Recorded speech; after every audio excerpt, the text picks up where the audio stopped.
Good evening and welcome to the Malden Zone.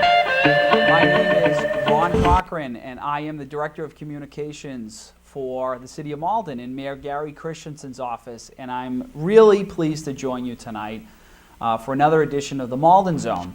And I think it's every third Wednesday now. Our office is so graciously invited to come and join the Malden Zone and host the show. And we're able to get a lot of information out to you that we wouldn't normally be able to get out to you in our traditional channel. So it's a real honor and it's a privilege to host the Malden Zone. And I want to thank especially Fran Matuccio, the great producer, creator of this show, and all his efforts to get this show on MATV. And of course, we'd like to thank Malden Access Television for putting so much valuable content out there to the City of Malden. Tonight, I'm really excited about this show. We have a lot of really neat things to talk about tonight. I am the communications director, so I have a little bit of bias. I like to talk about communication stuff. So tonight we're going to talk about communications, but specifically technology, and the technology that drives the efforts that we in the mayor's office use to communicate to the residents of Malden. So we've got a really jam-packed show. We've got three fabulous guests for you tonight, and I want to get to them, and I'm anxious to get to them, but I wanted to just go over a few things about the show tonight. So just a little background about my position and who I am. Again, I'm the Director of Communications for the City of Malden in Mayor Christensen's office, and my job is to basically take all of the information that is in City Hall and display it to the end users, to the residents of Malden, and just to kind of get as much information as I can possibly out there. We've got a lot of different moving parts in this city. You know, we have many different departments. We have public safety departments. We have permits inspections departments. We have the mayor's office. We have a number of departments that all have very different in-depth jobs. And it's very hard as a resident sometimes to kind of swallow that all. You know, you call City Hall and you have a very specific task in mind about what it is that you want. And it's hard to know the ins and outs of what we do in City Hall. Mayor Christensen, to his credit, realized that City Hall needed somebody to kind of open up the insides and say, hey, look, we need somebody to really convey what it is that we do here and how we do it. So I was honored, and it was a privilege to take this job as communications director. So I thank Mayor Christensen and all his efforts.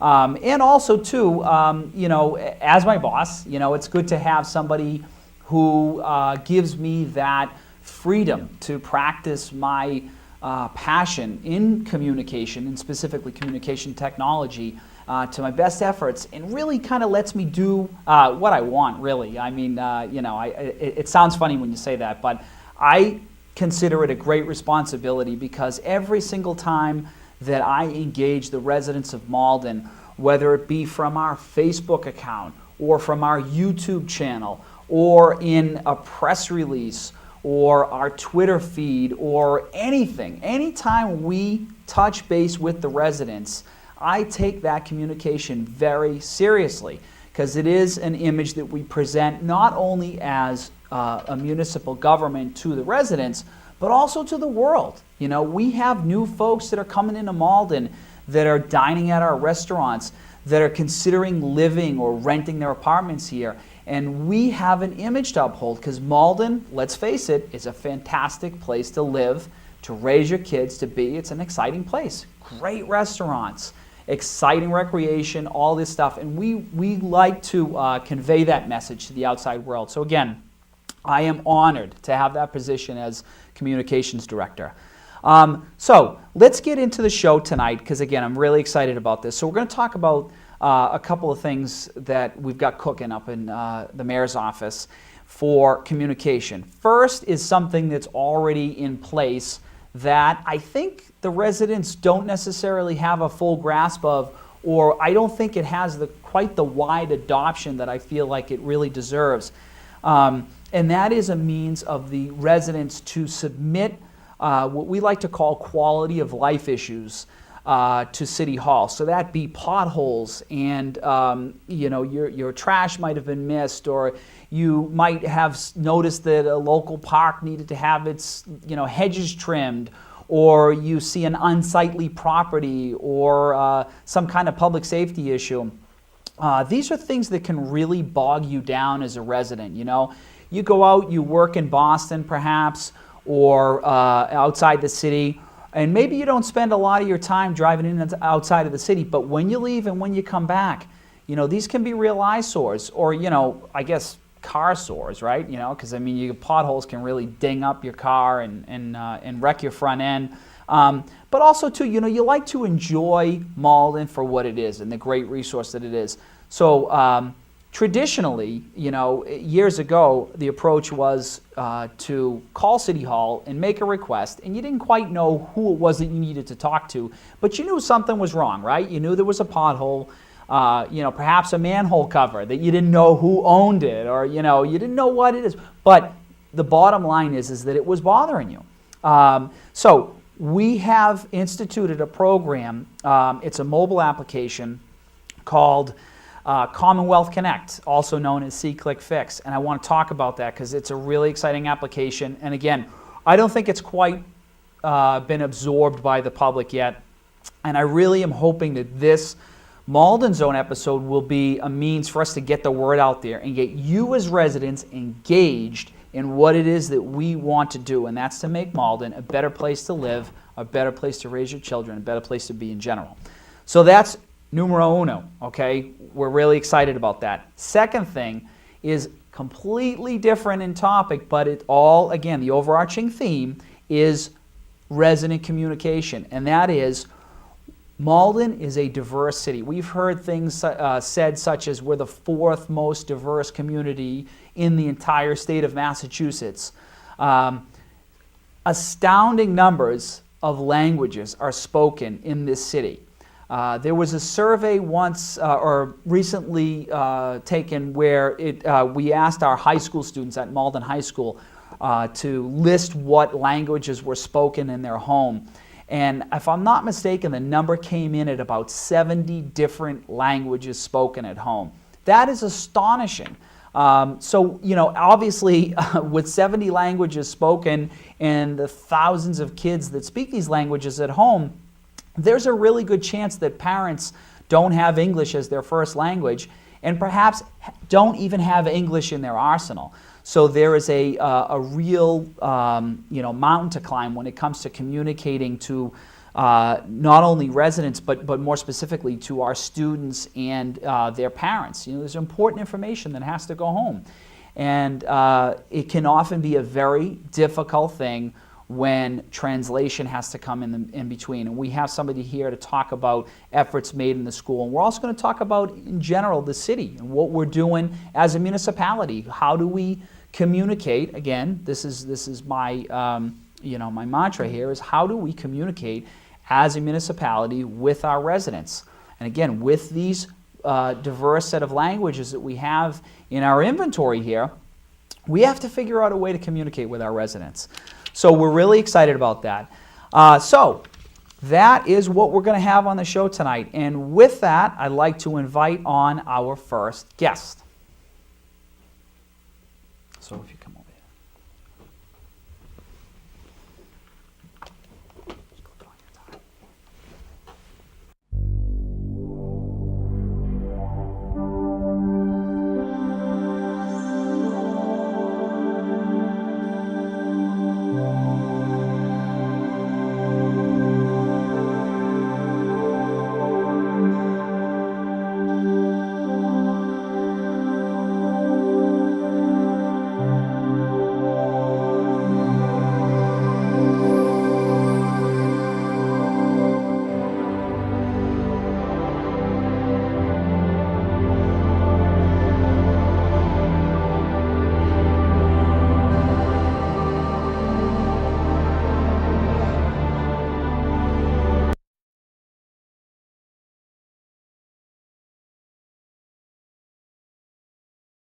Director with Mayor Christensen's office in the city of Malden.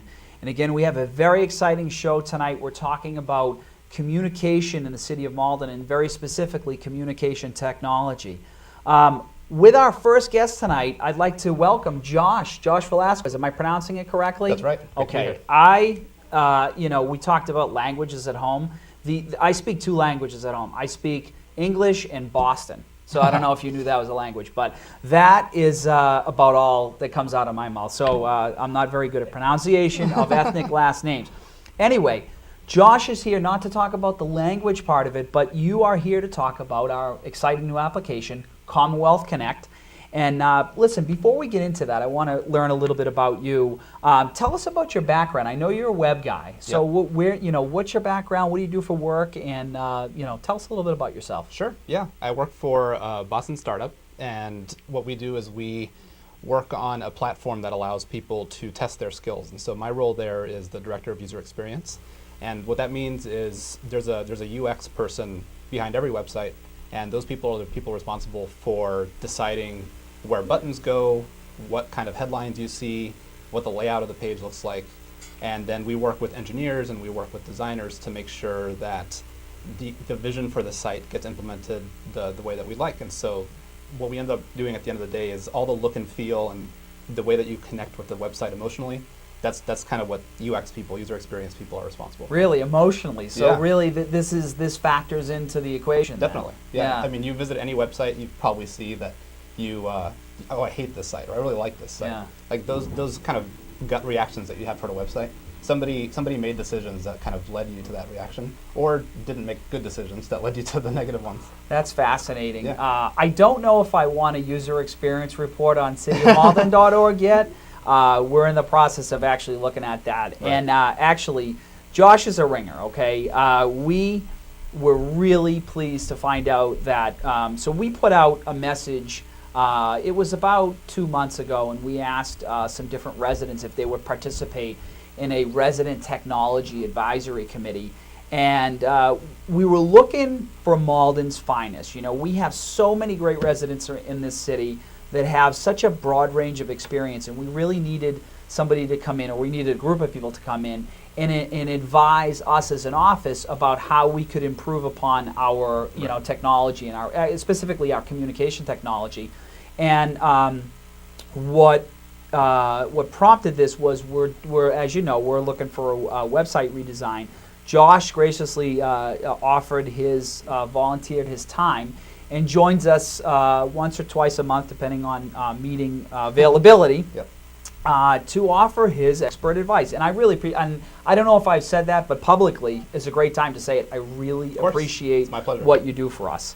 Okay, so you happen to also be a champion user of the C-Click-Fix system. I'm glad to hear you say that. Yeah, this is really exciting. So the C-Click-Fix system is a web and mobile-based system of reporting issues to the city. As I said, quality of life issues. Now we've got a fun thing, as you know.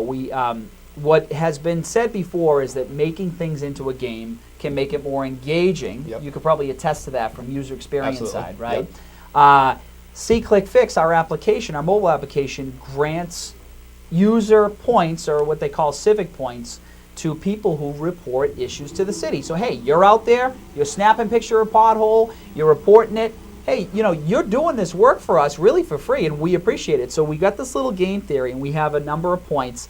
Our highest resident point award winner is Josh. So I don't know. I mean, I can't offer you any money. Awesome. Yeah. I mean, no, that's fine. A pat on the back. Perfect. Yeah. And by the way, if anybody's out there counting, because I know our mayor is for sure, Josh has 1,010 civic points. He is noted as a digital superhero. Wow. I didn't know there was a title. Yeah, you are a digital superhero. So we wanted to just get in and show you just a little visual of this. So Fran, if you could bring up that C-Click-Fix map that we have, the other one, the C-Click-Fix map with all the dots on it. We wanted to show you, so what we're seeing right here is if you were to log onto our website, or if you were to log onto our mobile application, we have these little hit bubbles that are various colors. This shows you basically the city of Malden, and it shows you all the issues that have been reported out there. We can't do it here because we have an image, but if you zoomed in, you'd notice that there are actually issues on top of issues.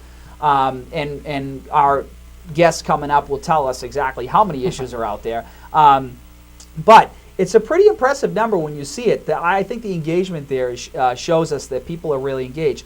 Now, Josh here, again, seasoned veteran. We actually, Fran, if you could bring up that second image, which is the one that shows us one of Josh's specific requests that he actually put into our See-Click-Fix system. And I don't know if it'll play well on TV, but basically what you see is Josh here took a picture of a pothole. On the right it shows his profile, and then down below it shows what it was that he said. You know, he saw a pothole, like to see it fixed.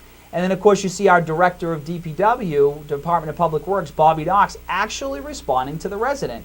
For some folks, I don't know about you, this can be, you know, a little weird. You're talking directly to the city guy. Tell me about this experience. It was great, yeah. I mean, my first use with See-Click-Fix was I actually went to cityofmalden.org wanting to report a pothole over by the Oak Grove station.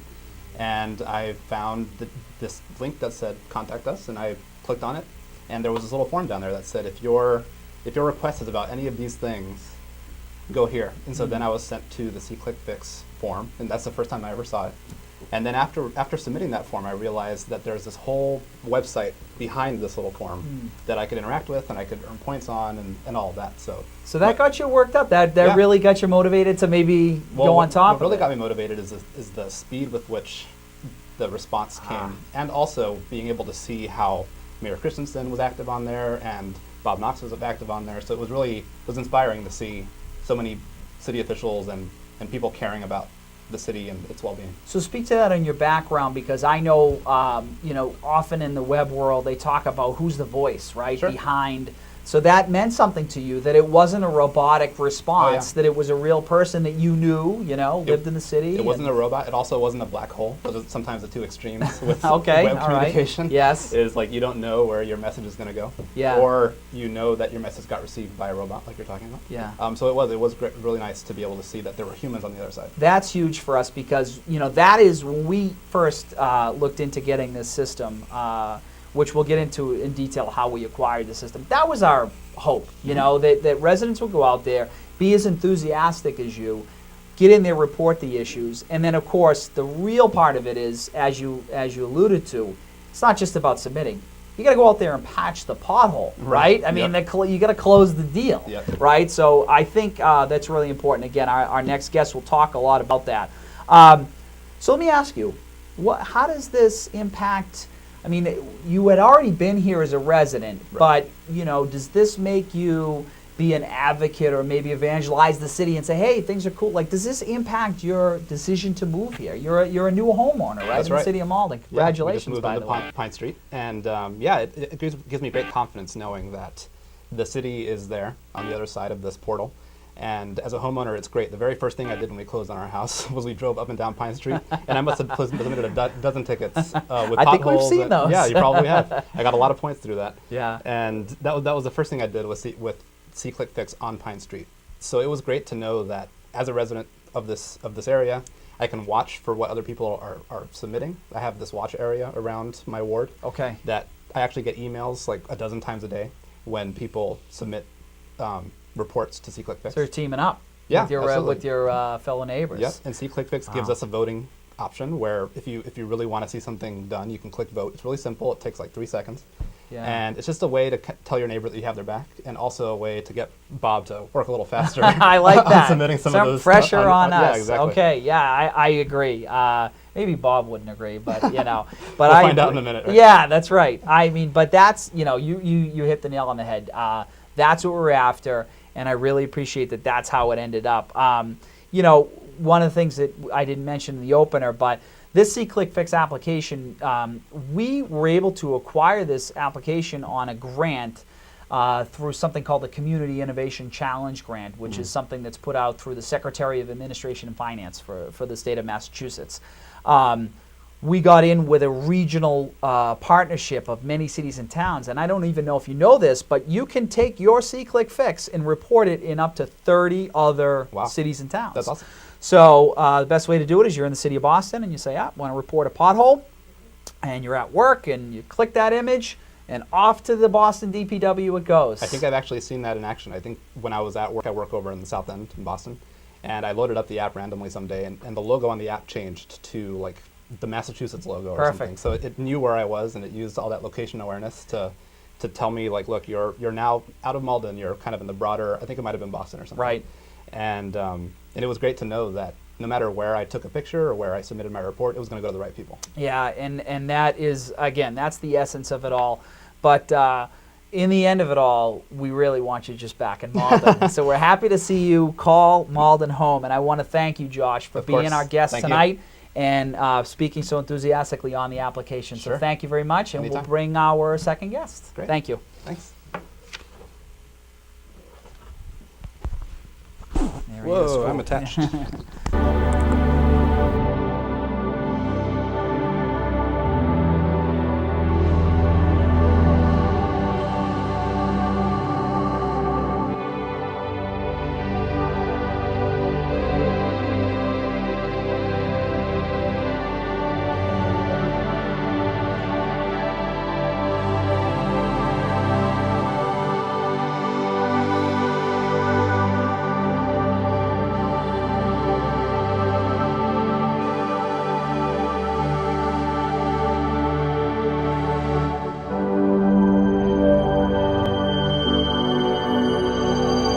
Welcome back to the Malden Zone. Again, my name is Ron Cochran. I am the Director of Communications for the City of Malden in Mayor Christensen's office.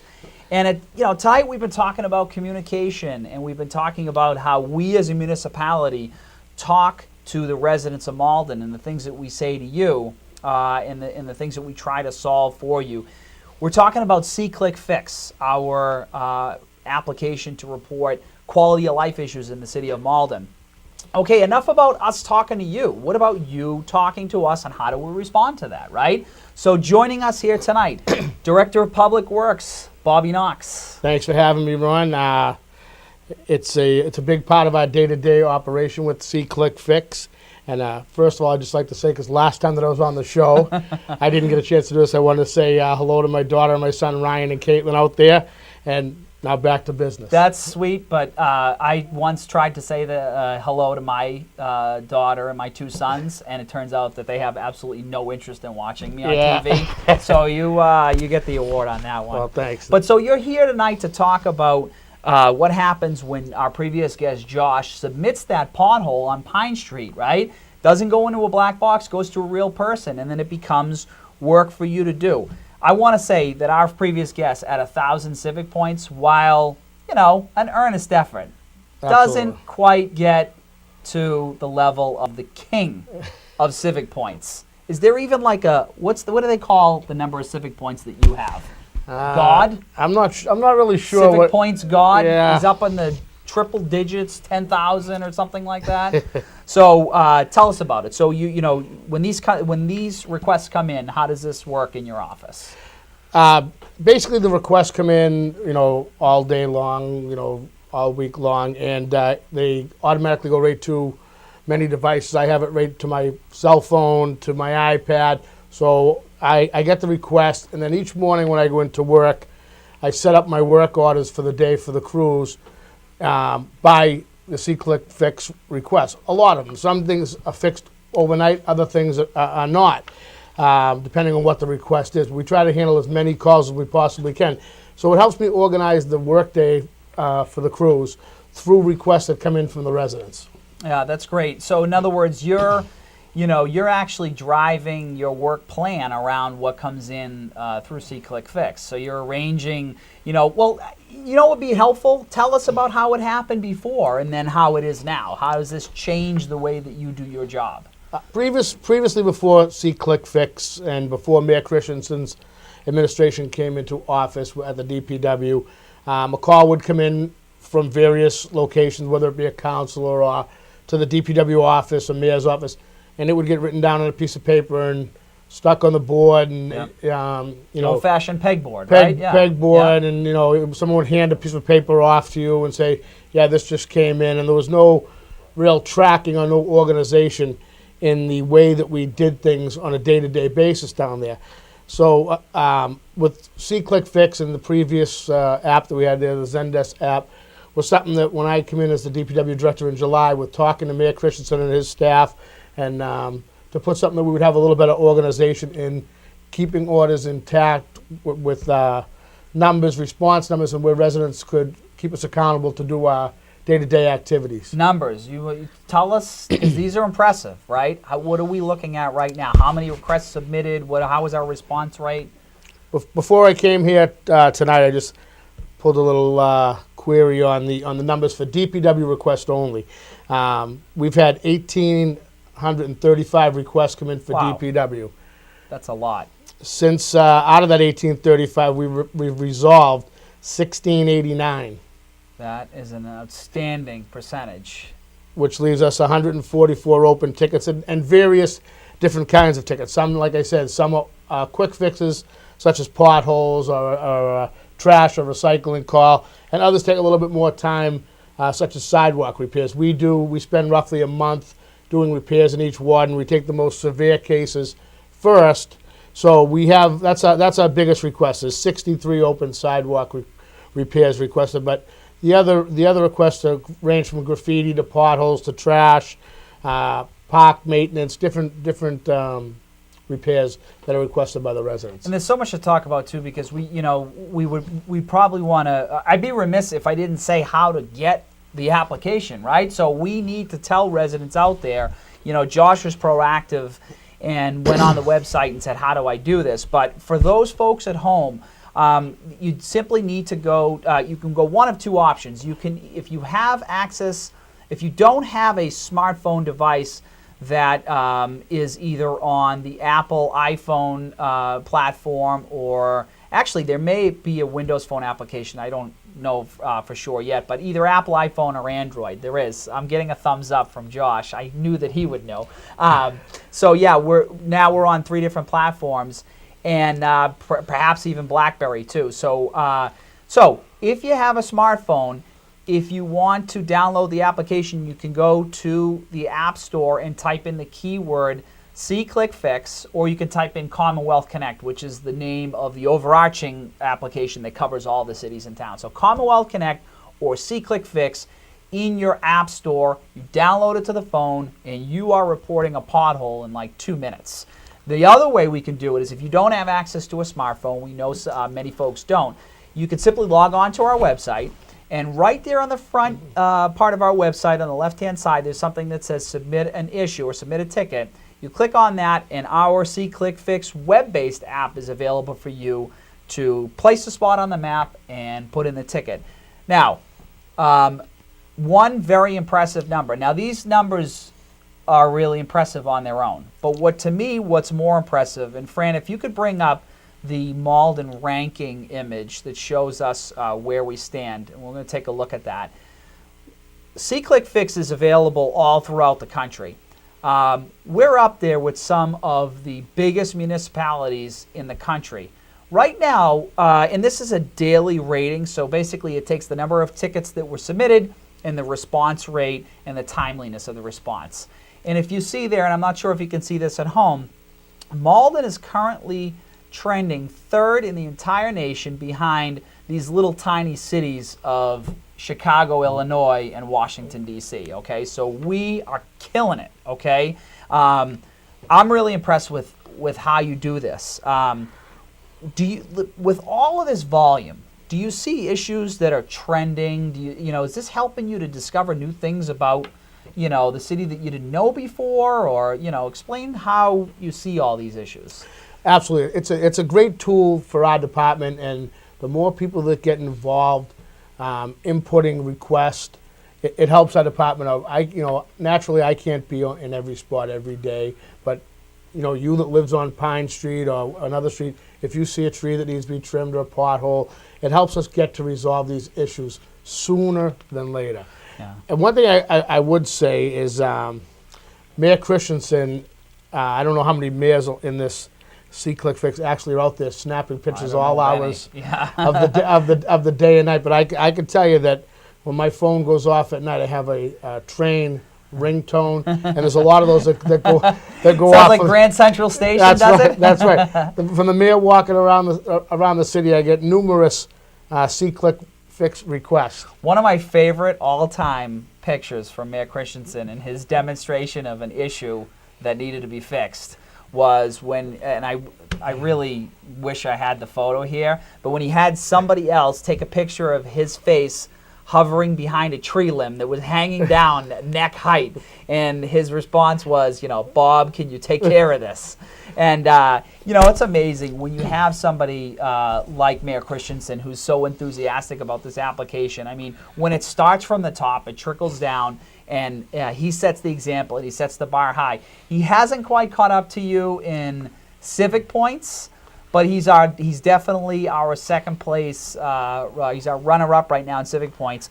And I believe this is his daily mission to try and catch you one day, is it not? Yeah, it is. But I have to, in all fairness, say to him, there's a few times that he'll give me a call and pass over the civic points to me and tell me to click it myself. You want to make sure I puts it on the tee for you. That's it, right? Yeah. He lines it up. Well, I must say, there's not too much that you could say negative about our mayor, but there may have been some questions about whether or not there was some point fixing going on here, and whether or not he could somehow arrange for his points to be more, 1.5 points per point. This is a competitive man. Okay, and when you put this phone in his hands, he is rip-roaring and ready to go. How many requests would you say that our mayor has put in personally from within this system? Out of my 1,800 plus requests, I would say he could be 700-800 requests out of that 1,800. That is believable. Yeah, I'm not too far off. I didn't pull the number, but I'm not too far off in saying that. There's a rumor that our mayor actually does not sleep, and that the man is walking the streets of Malden. That's actually, not to joke too much about it, but one of the things I like that he does is he often does walk to work. Yep. And he has phone in hand, and we joke because he'll give you a call and say, "Bad news, Bobby, I'm walking to work today." Yeah, so what does that usually mean? Absolutely. I can tell just by the route that the mayor's walking around by his C-Click entries where he is and what's going on in the city with what comes in on C-Click Fix. And I must say too, these kinds of things again, when we get back to the seriousness of this, there are certain things that have come out of. There was a theory that emanated from New York. It was popularized by former Mayor Rudolph Giuliani about the broken windows theory, and how that can essentially, the nutshell of it is broken windows in the neighborhood means that quality of life is generally looked at as down. You don't feel very safe in your environment. You see graffiti, you see broken windows, you see high grass, bushes that may be over, that are leaning over that limit visibility. These can really kind of, I know as a resident, they can make me feel uneasy, and I can't stress this enough. Director Knox has an enormous amount of work that he has to do just based off of things that aren't even coming from residents. When you tack this on, I really applaud you for what you've done in here, and it really makes things, it makes this city more livable, a better place to be. Would you say that as well from your perspective? Yeah, absolutely. I mean, I enjoy my job. I enjoy doing this portion of it, and I have to say that the men and the women of the department that actually carry out and do the requests that come in and realize how serious it is having that public relationship and the response to the resident. Since I took over as director, I can't applaud them enough for the staff that I do have and the work that they do day to day to make Malden a better place to live, resolving these issues for the residents. Yeah, that's great. It really, and I applaud a man who credits his staff for it, because it wouldn't be able to get done alone. Before we close out, I just wanted to briefly talk about, what recourse does a resident have when, if I click on, or if I submit a pothole to you, and for some reason it wasn't quite to my satisfaction. Does the resident have recourse within this system? If you could explain that and how you manage those requests. Absolutely. If you're not happy with the response or the answer that's given from my office, either me or one of my staff, you can reopen the ticket, and we'll investigate it again. I've had it happen maybe once or twice. I don't like to see it happen. Once or twice where good we've numbers. had a pothole request, and for whatever reason we went to a different address or we missed it, or various different things. It's happened a few times, but absolutely, you can reopen a ticket, enter your comments, and then we'll answer and respond and look into your situation further. The system is really smart. It knows enough that if you put in a comment that you are trying to reopen it, and then Bob will receive a notification that the ticket has been reopened. And the great thing is you can add different things. You can add an updated photo. You know, this could have been an innocent mistake. You know, sometimes geographically, you know, we have potholes within 10 or 15 feet of each other. Somebody comes in and patches one, they thought they had it, and then they thought they got the right one, and then it's easily fixed, you know, and that's what it's all about. It's about the response that you as a department, you know, give the residents. Absolutely. I mean, you know, like I said, it's a great tool. It makes our department accountable. We hear you. We want to address the situations as soon as they come in. We put all our efforts towards doing that, because it makes Malden a better place to live. And I think that connection between the Department of Public Works and the residents firsthand is something that was lacking in the past, that I strive for with my staff now, is relation between the residents. Yeah, you certainly do. And I couldn't have said any better with that. Thank you very much. Thanks, Ron, Director of for having Public me. Works, Bobby Knox, thank you for joining us. And to our next guest.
Good evening. Welcome back to the Malden Zone. Again, my name is Ron Cochran. I am the Director of Communications with the City of Malden in Mayor Christensen's office.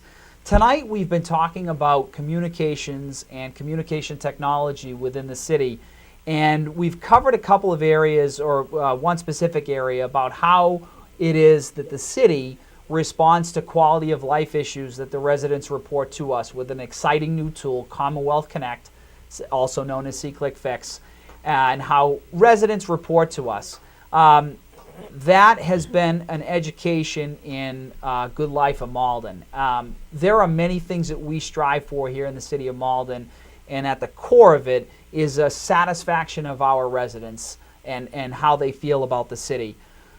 With us tonight is our Ward 1 School Committee member, Jen Cabral. Thank you so much for joining us on the Malden Zone. It's good to see you. Thank you for having me. Thank you. Jen is actively involved in many things within the school committee. You know, too many to count tonight, but we're going to focus on one in particular, very important one, and that is how you have taken on the task of dealing with the diversity of Malden and languages spoken. But before you do that, can you tell us a little bit about yourself? How long have you been on the school committee? What's your background? And tell us a little bit about yourself. Sure. I've been on the school committee now. This is my second year. I actually worked for the Mass Association of School Committees for 13 years. And when I moved jobs, this basically became my second job. I left the School Committee Association, took on a new employment, as well as becoming a new Malden School Committee member. And with the background that they gave me and the experience, I feel that, you know, I could certainly take on, after being a PTO member and a school council member at the Ferryway, that I felt I could jump in and really try to make a difference for parents and as well as the students. Well, we've been hearing a lot about you, and a lot of the good things that have come our way. We've a lot, parents and feedback.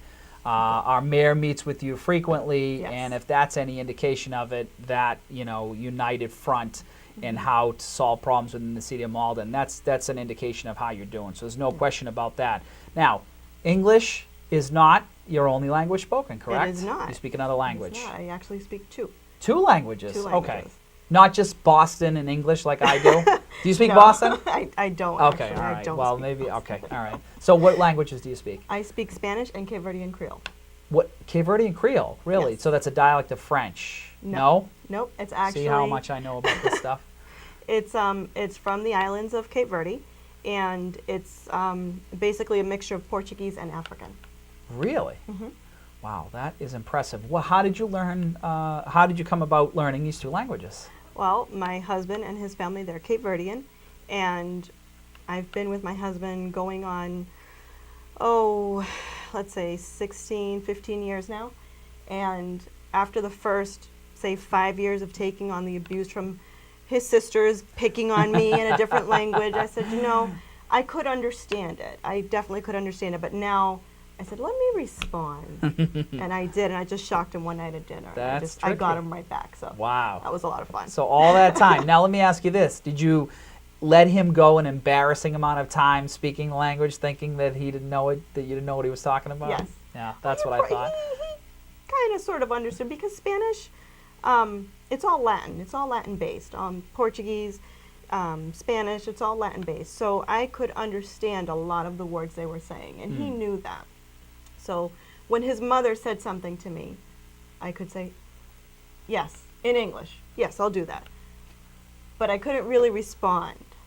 So in the same language. So this he knew somewhat. This process that you're talking about, Mm-hmm. it's actually a good segue because it sounds a lot like the adoption of the English language in the household from a parent's perspective. So obviously, you come from an upbringing where the people that raised you were not speaking English as the primary language. Correct. So you experienced school and the notices that came home and things like that. Yes. We actually shared a conversation, and it was kind of funny. We said that, I said, well, wait a second. Aren't these kids at home, they speak English for the most part. These kids are speaking, great English in the schools. Yes. Aren't they taking these messages that they're getting from their principals and translating them spot on to their parents? Absolutely. Not all the way. It Yeah. all depends. So like report cards are on one set of translation criteria, and Yes.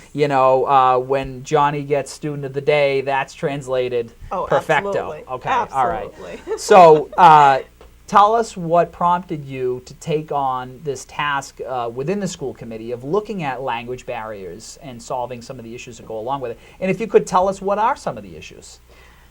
Sure.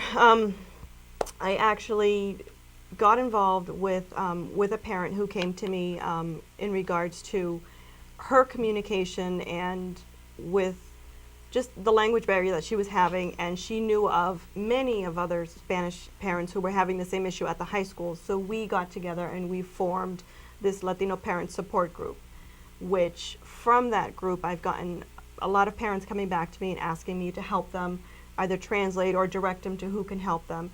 And I thought to myself, this is really a big issue because it's not only Spanish, it's the Haitian, it's Portuguese, it's all the Cambodian languages, Vietnamese, it's all the different languages. So I'm here one person helping one set of parents when there are many other parents who need the help. And I've heard it over and over from other parents just saying, we need the notices sent home to us in, another language.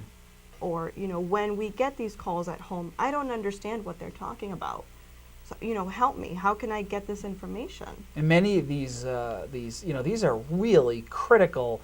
Yes. These are important messages. These are date-driven, and if you don't respond by this amount of time, then this will happen, and things like that. And Yes. and these are, it's a difficult thing when you get boots on the ground and you have to deal with this. And if what our numbers tell us, 70 languages spoken. Yes. Okay, Yes. we don't have 70 different translators that we can run around and hire, on cue to come and translate everything. So there's something. We wish we did, Yeah, but, we wish, but yeah. there's resources. So we have to be smart about this, right? So this Absolutely. has to be a holistic approach. What efforts have you made so far? What gets you excited? What is it that you see on the horizon?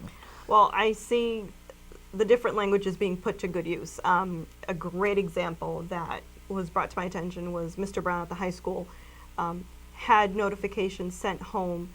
He had his top students come in and he said it in English, and then each of the other students came in and said it in a different language. It impressive. was probably a very long message that you got at home, but for the parents who waited and to hear their language spoken, they at least were able to understand it. So I thought, wow, this is really, really great. I had another parent who said, Jen, how come we don't have that, push 1 if I want to hear English, push 2 if I want to hear Spanish. And these are English parents telling me that there are parents that they know who don't understand the language. So what options do they have? So, this really got me talking with my vice chair, the superintendent of the schools, the mayor.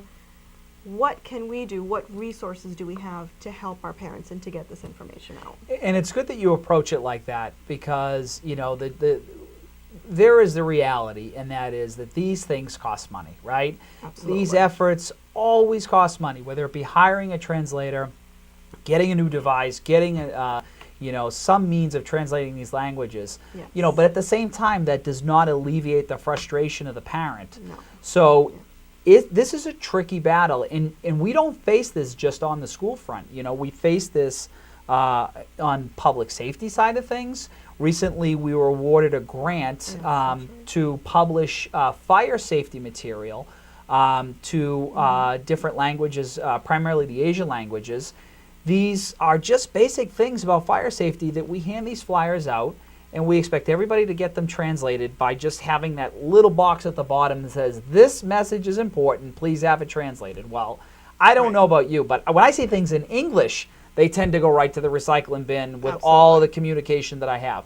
So, with that said, again, we share on the city government side of things, from the mayor's office, the same issues that the school system does, because we have firefighters that are going to active fires, medical emergencies where somebody is, lying down on the ground and they're in excruciating pain, and they're trying to communicate what it is that they have going wrong, and they don't know how to speak English. That's right. And minutes count. Yes, they do. Police. So when we have traffic stops, or if somebody's trying to question a witness, or if we're trying to give valuable public safety information, same thing. We don't necessarily have these means. And if it's one of the more common languages that's spoken, a Spanish translator, maybe could be available. You speak Spanish, or sometimes around the building, but that's no real way of relying. We can't rely on the fact that people are going to be there at our beck and call. Right. So what do you see as a happy medium between resources and money that it takes and, what we actually have available to us? It's tricky. It is very tricky, but what do we see? We go to the city. Yeah, right. And that's we say, what, hey, how can you guys help? Because we do know that you are tackling this issue, and if we can share the resources, that's a great opportunity for us, because we have the same issues. We have parents in the schools, and a child gets injured in the playground, and now we're trying to call home, and we're trying to tell the parent, please come into the school and get your child, or we need to transport him or her to the hospital. We can't get that information to the parent. yeah, So frightening. you're seeing it on the city side, we're seeing it on the school side, and something needs to be done. Yeah, and one of the things that came up, so Jen and I had a discussion about this topic a few days ago, and I shared with her a recent acquisition that the city made, and Great tool. yeah, great tool. So we were Great going to tool. hope to show this tonight to the audience at home. Our emergency management director, Tom Walsh, was good enough to secure a grant to allow us to have an opportunity to try out for a year these devices, which I'll show you right here. This device is called an ELSA, and it's by RTT Mobile Interpretation. This is a company that is a leader in having translation from a perspective of calling a call center and having a language translated. That's an old technology, you know, calling. It's been in doctors' offices for decades now. Right. But where these come in handy is in how they're mobile. And Fran, if you could show us just a little bit of the video, not the whole video, but As Minnesota's population the, grows, local police say they're encountering more people who don't speak English. And that can be a challenge for officers, but Plymouth Police will soon have a new way to communicate. Here's Delane Cleveland. On any given call, police never know what or who they're going to encounter. And on occasion, Plymouth Police will run into a non-English speaker. Well, it's difficult for us. We look for somebody else who can act as an intermediary if there's someone nearby within, let's say, the family. But that poses a whole bunch of issues. So sometimes police will bring one of those non-English speakers back here to the station, in which case they'll use either a telephone interpretation system or a volunteer to help translate. When they're out in the field, however, Chief Goldstein says they have to resort to other methods. Sometimes it's through hand signals. Sometimes it's maybe they don't speak it, but maybe they can read it, so we might write it down. We even had a situation where we just drew pictures. All of that is about to change thanks to a mobile interpretation device called ELSA. The police officer would have a device, and you push a... So it's a rather lengthy video. We won't show the whole thing, but you get the essence of it, you know, the challenges that we face. But where that representative of the company was going was to push a button and have instant access to over 150 languages. So actually, this is going to be kind of fun. We're going to try this, okay? So we're actually going to use this device and see what we're going to... So you have to pretend like that you do not speak a word of English. So we're going to call... So one button is going to get us a Spanish translator. This is great. So we're going to pretend that Esta you're... conversation may be monitored and recorded. Esta conversación va a estar automáticamente grabada.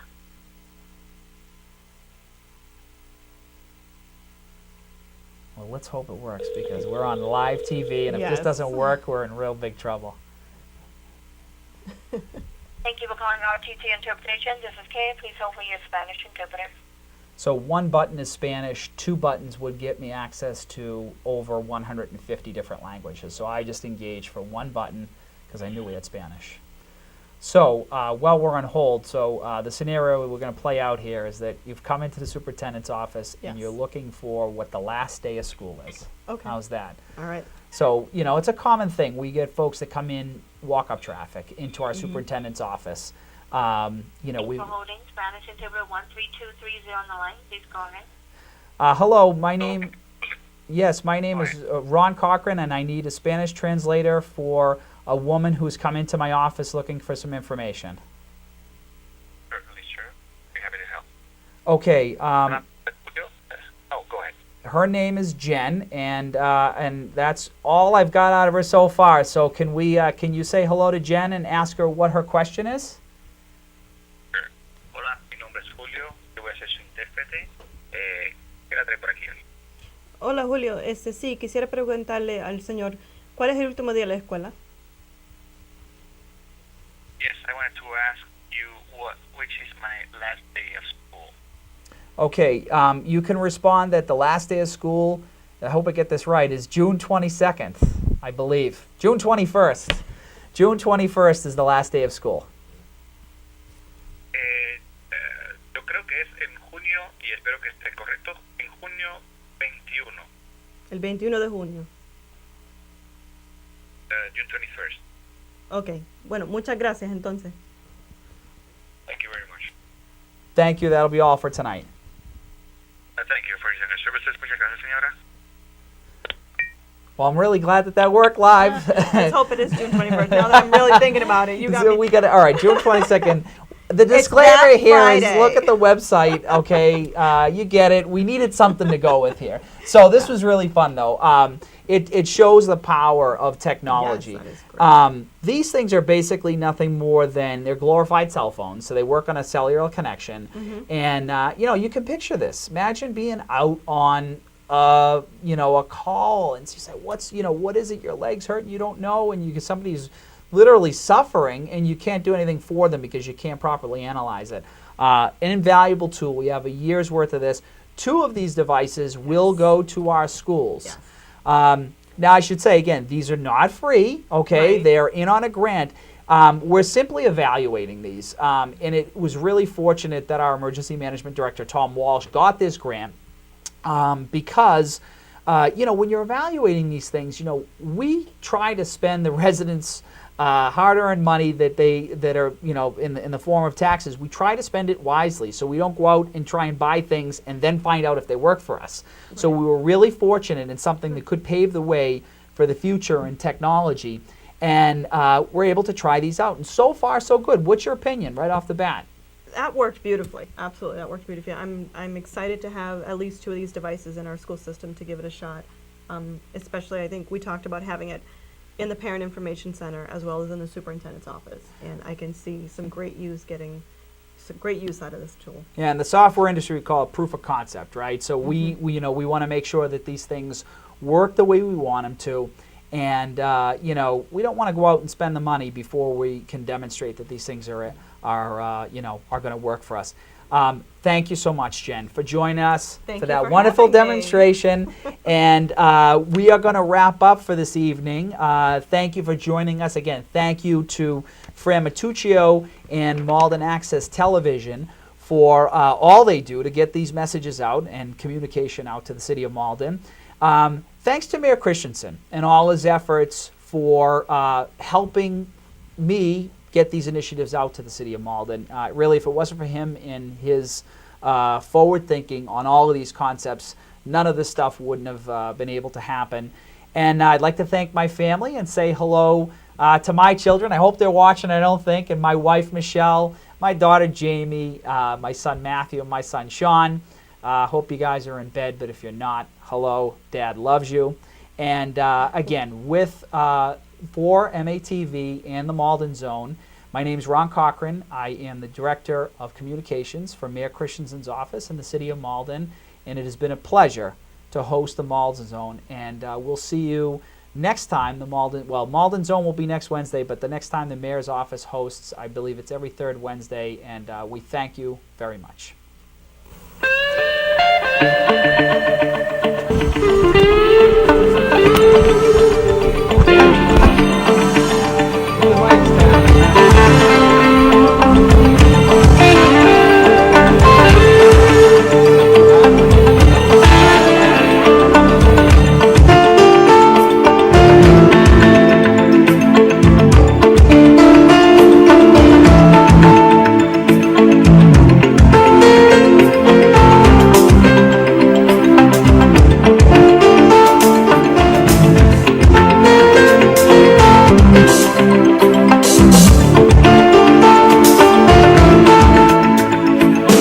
Get out of the dock and into the zone.